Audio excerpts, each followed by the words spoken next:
आपको बताएं कि पाकिस्तान में डिफ़ॉल्ट रिस्क में नुमाया कमी और दुनिया का वाहिद मुल्क जिसमें मुसलसल बेहतरी देखी गई है।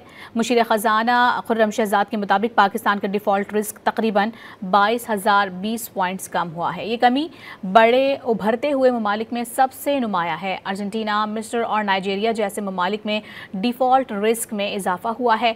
वज़ीर ख़जाना के मुताबिक ये नुमाया कमी सरमायाकारों के बढ़ते हुए एतमाद का मज़हर है।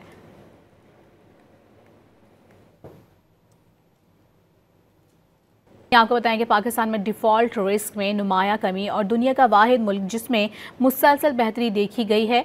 मुशीर ख़जाना खुर्रम शहजाद के मुताबिक पाकिस्तान का डिफ़ॉल्ट रिस्क तकरीबन 22,020 पॉइंट्स कम हुआ है। ये कमी बड़े उभरते हुए ममालिक में सबसे नुमाया है। अर्जेंटीना, मिस्र और नाइजीरिया जैसे ममालिक में डिफ़ॉल्ट रिस्क में इजाफा हुआ है। वज़ीर ख़जाना के मुताबिक ये नुमाया कमी सरमायाकारों के बढ़ते हुए एतमाद का मज़हर है।